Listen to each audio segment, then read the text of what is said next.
I am running on Steam, to be honest. I haven't really been able to sleep very well the last 3 days. So I just beware of my attention span. My ADHD is flaring. I think I've had like 4 hours of sleep the last like 3 days, like, you know, each night. So here's I want to kind of hit top level bullet points. All the criminal code stuff is out. It has been, you know, gone through the entire process. We are at the stage where we can get that all published out. In terms of what is outstanding and probably the highest priority when it comes to like, you know, the legal authority stuff, is we want to get the core legal definitions posted out, which is going to be like reasonable suspicion, probable cause, etc., etc. Michael has already kind of taken a stab and gone and put some like simplified like definitions in. We need to go in there and kind of pull out the most important ones and fully expand them out.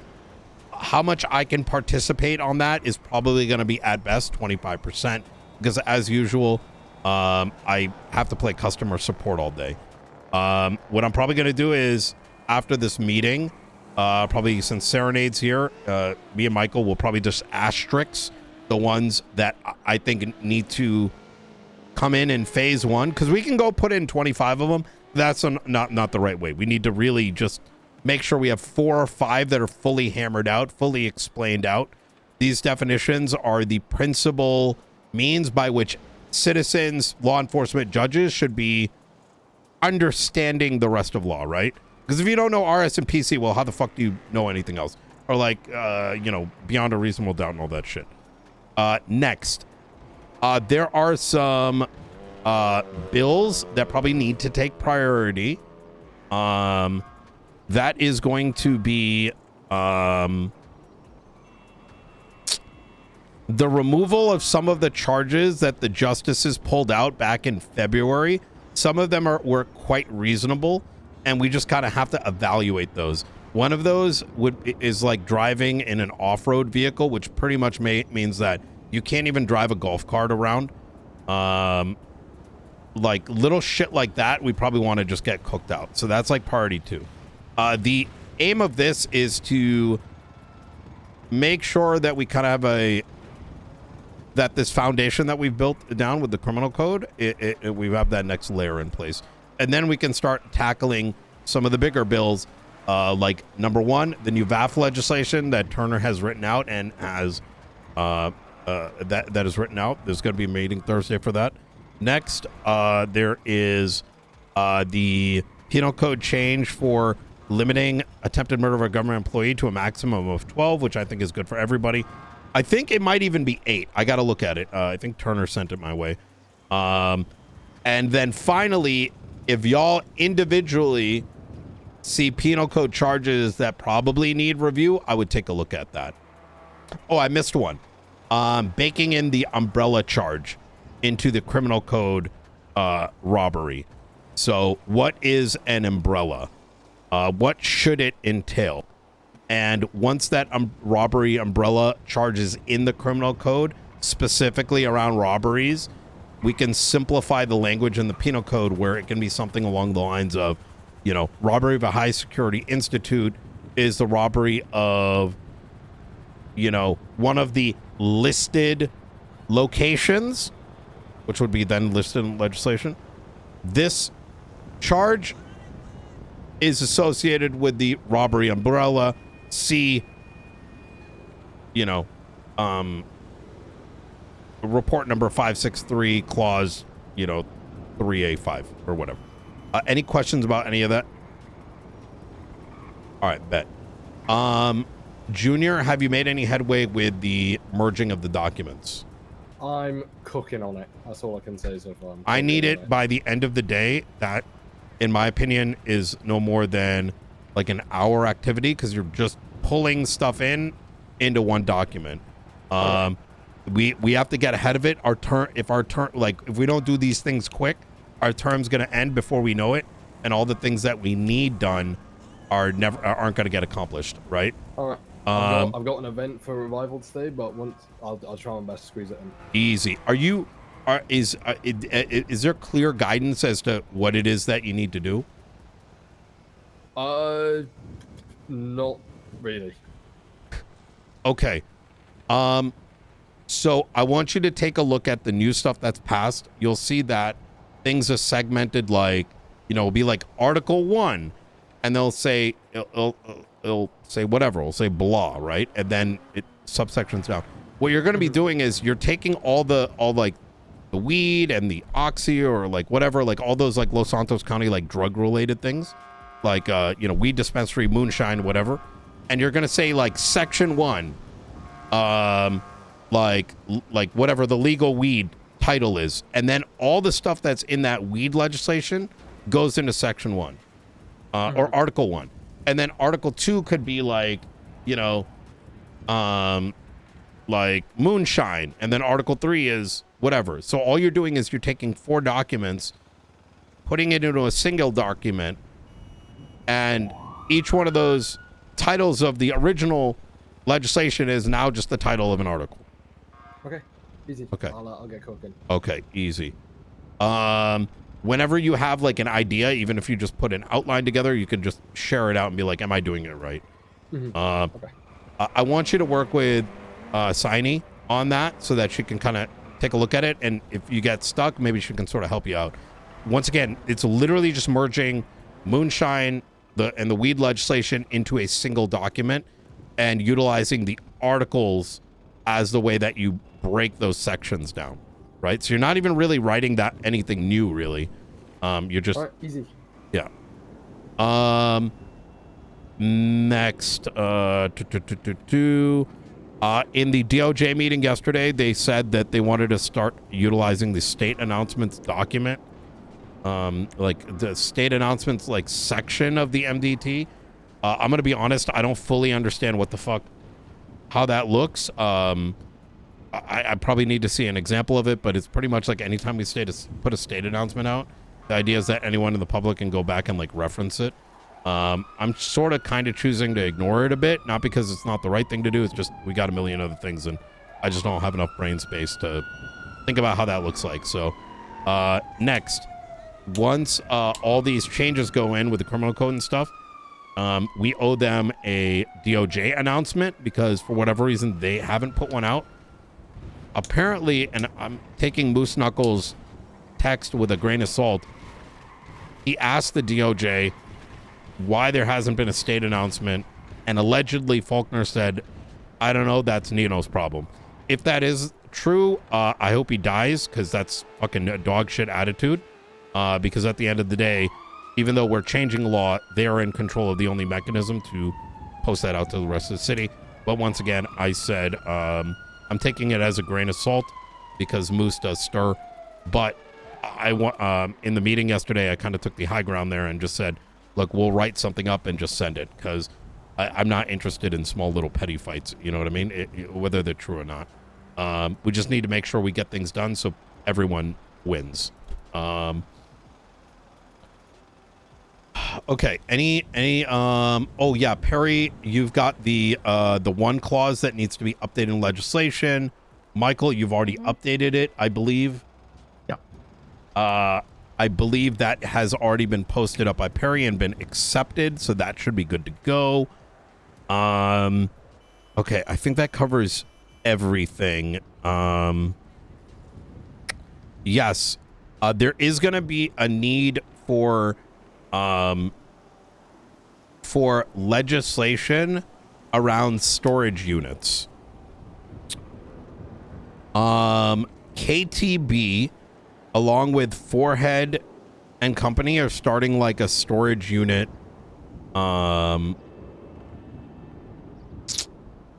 like business separately. I don't know if they spoke about it or what, but they just both happen to be doing it at the same time. And their idea is that they've both separately got storage units in buildings, and they want to be able to provide people a location to like store things. And while they could do that without any legislation in place, they're probably going to need it, because otherwise they're going to get fucked, right? So in other words, like if someone privately were to wish to have a space, the owner of that property is still the one responsible.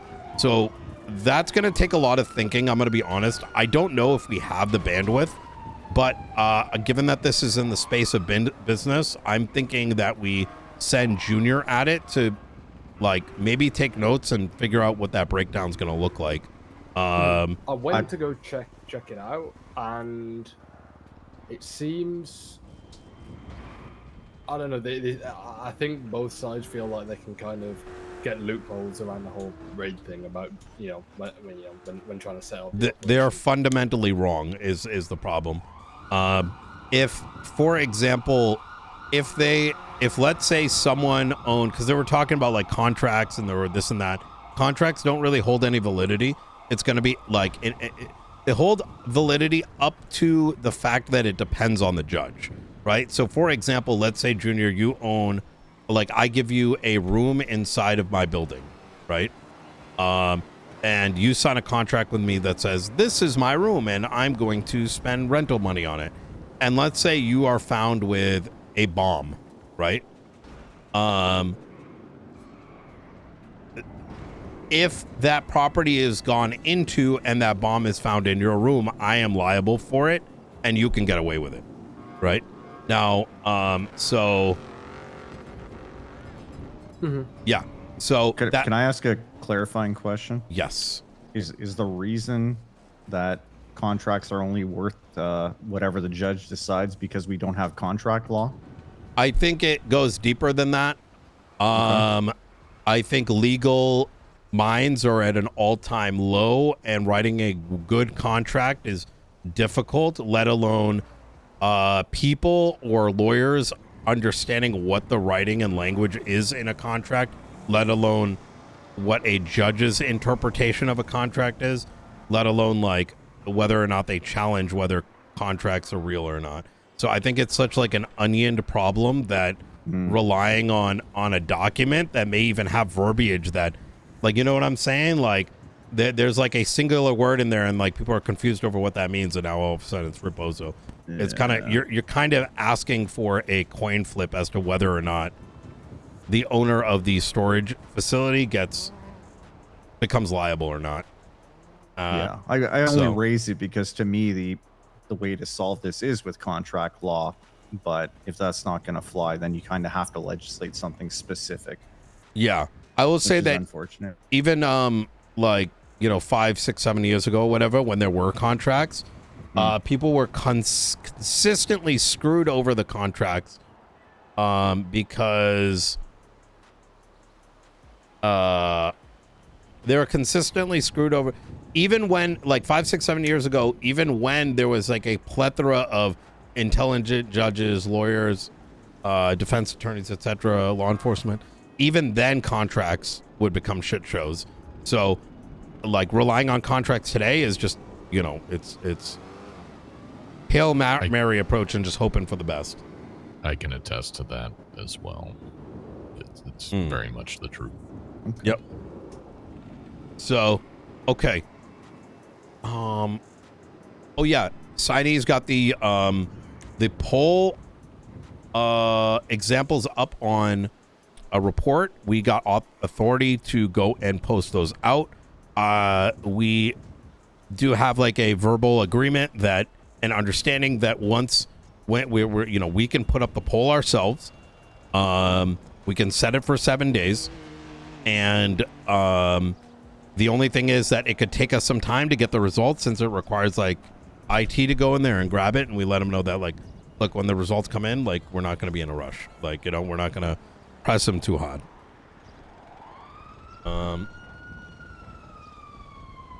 Okay. Cool. Any other questions about legal stuff? All right. Boom, boom. Court Center. A lot of shit's going on with that. Bruce Baylor is a jackass snake scumbag that our office gave him an opportunity, despite everyone saying that he's a rat snake scumbag scammer. I don't care how shit someone is, I'd like to give them an opportunity if they ask for one, right? And show some level of like remorse for their past actions. But quite frankly, when it came to us begging and pleading and telling us how like not a shit person he was, within a span of 6 weeks, he not only started selling things directly to his friends, he threw his own associated member under the bus to save face, which is fucking crazy. He tried to blame Jason, he tried to blame Martha, he tried to blame us. All the while, the records are rather clear that he was selling trash to the KORTZ Center, intentionally not changing the prices, intentionally overselling as the manager of, like, the mechanic segment, selling shit that he knew wouldn't sell so that he could profit from selling his trash to us. And then things that weren't trash, he was selling to us with a 20% bonus to himself and then buying it back at a 20% discount. Obviously, publicly, I'm not going to note his name, but in private conversation, I will be very vocal about it because... I don't think you need to name him. Yeah, everyone kind of just knows. It's actually cooked. To give and so this plan, Operation Condor, that that is currently underway.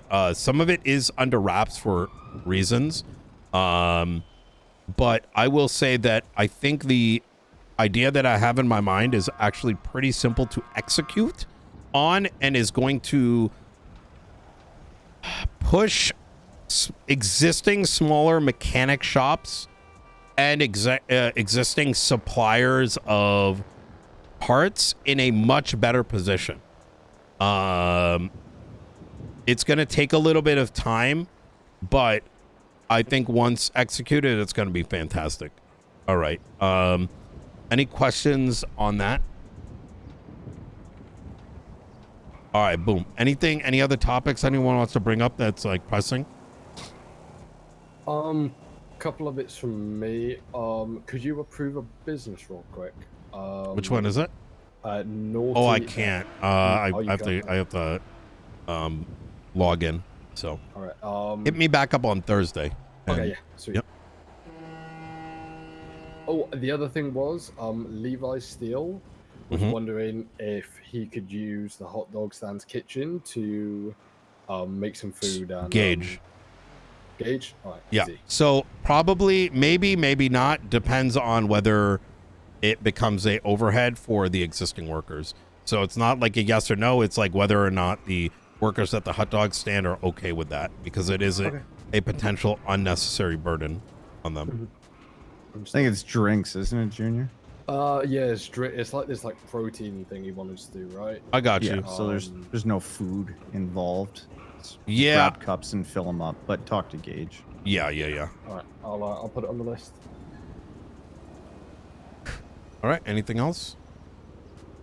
All right. Easy. If you guys need me, please let me know. I gotta chat with Michael and Serenade here, and you guys are more than welcome to join this meeting, but it might be just boring looking over legal stuff. All right. All right. All right. Perfect. I've got an event to go sort out. So all right. Easy. Chat to you guys later. Don't I'm forget. ready to grab Serenade from Thanks, you Michael. later. Okay. I'll give you a call, Perry. So yeah, give me a call. I'm gonna pull up my MDT on my phone. And Michael. What up, dog? Listen. Uh-huh. Help out the financially challenged. You feel me? Why? My business. It needs fruition. You know what? Wait, If put in a can't business grant. succeed- Yeah, there you go. yeah, I got you, Danger. Wait, Is is it it in in Los Blaine Santos County? Yeah. 100%. Not interested. Wait, no, but genuinely, while I'm pulling it up, what is it? Like, tell me about it. No, I just wanted money from Michael. Oh, okay. Gotta make something up that's elaborate that he'll believe. You don't actually have a business? Not yet. It's in the works. All right, It's in the get works. back to me. Gonna figure it out. Yeah. So, at the top of this criminal code of San Andreas, I want to asterisk, if one of you guys could take the do the asterisking for me. I want to point out the ones that I want to see us target first, and then further expand on. Yeah, I got it. The first is going to be reasonable suspicion. it's okay. It needs a better definition. Legal standard that permits law enforcement to briefly detain or investigate a person who has specific and articulable facts suggesting the person has been involved in a criminal activity. Said criminal activity must be like, we need to specify. Oh, I love how you're doing that. That criminal activity needs to be like in the penal code. Like, it's like, that's something that a lot of people don't understand. You can't just, criminal activity needs to be attached to legislation or penal code. Like, it needs to be, and there's probably a better way to word it, but like, you need to be able to point at what the crime is exactly. It is a threshold, it is a lower threshold than probable cause, but is more than a hunch or vague suspicion.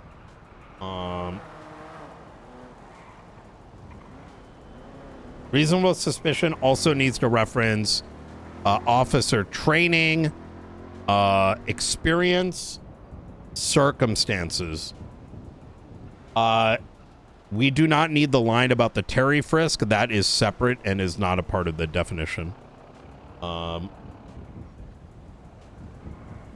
So I feel like the one that's in here is more of like a cop SOP definition and not really a definition, if that makes sense. The next one is probable cause. Let's take a look. A higher legal standard than reasonable suspicion. Probable cause exists when a facts and circumstances within an officer's knowledge could lead to believe that. So probable cause also needs to be like reworded and factored around reasonable, good faith belief. Yeah, the language of it, even having reasonable in there, kind of discredits the probable cause. Yep. In fact, I think Serenade, you should be the one that's tackling this more than anything, especially with your past judge experience. Okay. Yep. And I'm good with that. Miranda rights, that's a legislation in my opinion. I think we take that one out. Okay, let's go through this. Next.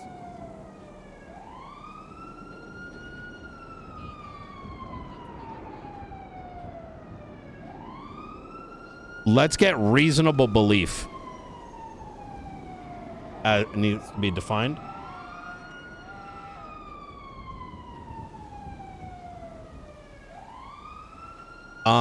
Beyond a reasonable doubt. Oh, you have it in here. The high burden, let's asterisk that one.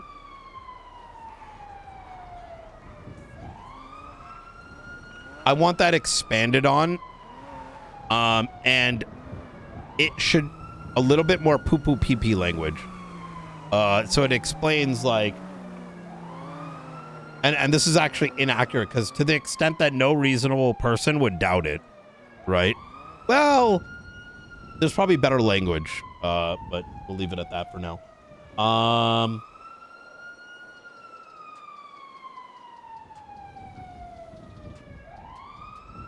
I think letter of the law, spirit of the law is good to define in. I think those are key ones.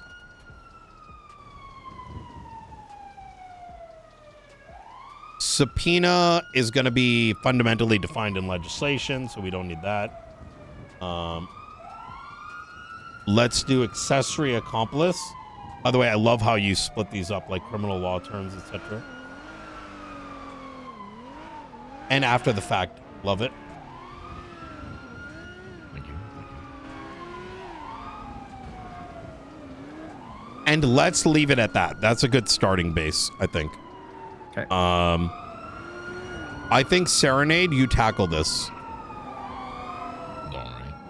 I do have a little bit of concern, just in, especially with accessory and after the fact. The nuance of that is, let's say we took California, right? We took their burden of proof for accessory. Okay. Now, there are like some major points that are required for this, right? Intent to aid is one of them, right? Let's say Michael, goes and robs the jewelry store, right? Never. And then, he flees, right? And then, he crashes out, and then you go and pick him up, right? Now, there is verbal intent to aid there, but accessory, generally speaking, requires knowledge of the felony being committed. Agreed. So, but so does after the fact, right? Yes. And so I'm wondering how the judiciary is going to handle that in rulings. Oh, it doesn't matter. We're defining it. Okay. Yeah, certainly. That's exactly why we're doing this. So, one of the reasons that we're putting these in this, and please correct me if I'm misunderstanding here, but fundamentally the reason we're going in and defining these things is because we are finding that magistrates plus law enforcement people have their own cooked version of what these things mean. And irrespective of whether we may personally agree or disagree with those definitions, because there's such a spectrum of those definitions that exist, we are walking into court cases. There are arrests taking place where people are just kind of making shit up, right? It's I'm going to say it's as bad as people probably learning from YouTube comments and being like, oh, that's what accessory is. Or you know what I'm saying? It's the standard is that bad. And so by us going in there and getting a well-defined legal definition of what an accessory is, accomplice is, what after the fact is, it's removing this awkward, I feel like this is this, right? It's saying, no, this is definitively what accessory is. This is definitively what accomplice is. This is the actual legal definition of reasonable suspicion and probable cause. And instead of the entire foundation of our law being feelings-based, right? I guess does that kind of help? I guess it does. Just when I think about, especially after the fact, right, the knowledge thereof, for somebody to be found guilty of, accessory after the fact, the knowledge needs to be established, right? Now, how do you go about doing that if, say, you go and pick them up, you're both, caught, and then you remain silent, right? Yes. There's a subpoena could potentially make sense, right? But most things, or an interrogation, most of the time the PD probably aren't going to go to the lengths necessary to satisfy knowledge, that knowledge of, and it doesn't have to be. I don't think that's a concern we need to necessarily wield while writing the definitions, right? So in that, I get what you're saying, right? So you're saying effectively, if someone picked up someone that just got done robbing a bank to then get away from the cops, they're effectively an accessory to the robbery, right? They didn't partake in the robbery, but they're assisting in the getting away of said individual, right? To complete the crime. And that individual, if brought into custody, may decide to not say shit, right? Yeah. And that individual may and PD might be like, well, it's felony obstruction. I would argue that it's idiotic. The fact that the guy picked him up means that there was a call and they knew that he needed to get away, and that you need effectively an affirmative defense to argue that he was not an accessory, right? Because you're simple, it's kind of I think I will say that there's a lot of scenarios that a good defense attorney can go and destroy that argument. But fundamentally, if a police officer gives someone accessory to a robbery because someone picked up a robber in an active robbery chase, that's to me, that's textbook probable cause accessory. And it doesn't even, I wouldn't even, maybe they want to increase their evidence by getting him to admit there was a phone call or a radio or whatever. But, Am I just overcooking on nuance? Maybe. I don't think we need to worry about whether or not PD properly succeeds. It's like these are the tools, and whether or not they're able to, you know, get over those legal burdens, that's like a separate thing, right? Okay. Yeah. Because let's say our police department simply cannot get accessory charges, so be it, right? But maybe one day they will. But I don't think we should play games with the definition to balance that. Oh no, I'm not suggesting that we do. Oh, gotcha. I'm just going through, like, trying to, you know, put a scenario to the ruling, right? Or to the definition. I gotcha. And to just like think through. Don't think those things. Just we need like focus more on like what's the most accurate and definition, right? What is this thing actually, right? Rather than how would it be utilized? Because these terminologies that I've picked out, like these are very like, I mean, these things have been standard for like God knows how long, probably at least 100 years, right? Well, no, it's not. I take that back. That is not true. Terry v. Ohio is like what, 60s or 70s or some shit. No, actually, it's not. It's like 80s. I don't know, but you get what I'm saying. And just for clarity, after the fact is a bit different. And I would actually say maybe we should have that as accessory after the fact. As accessory after the fact is the crime has already been committed. The individual has gotten away. It's like accessory after fact is like you murder someone murders someone, and then they come to your house and they stay in there, right, for a couple days, right? Or you know, all right. Well, I'll just work on the definitions. Hell yeah. Okay. Fuck yeah. Anything else we want to cook on? Otherwise, I got to take Michael before he turns into a pumpkin. Huh? You know, like in Cinderella. Wait, yeah. What? Whatever. Okay, sure. Yeah, pumpkin. Well, Michael, I don't know. Sometimes you're like, I got 15 minutes left. You know what I mean? I'm just assuming you're gonna turn to a pumpkin here soon. You're not wrong. I got a semi truck heading to my property back home. Okay, I'm gonna steal him. Yeah, all right. Hey, appreciate you. All right. How much time do you have, Michael? My phone says out for delivery. Oh wait, really? It doesn't have like a. It's a semi. It's a freight shipment, so I won't get a time. I'll just hear 18 wheels in my driveway. You know what I mean? See over here in San Andreas, United States, like our shit now, it's like almost standard that there's like a fucking GPS tracker in those things. On freight? Everything, to be honest.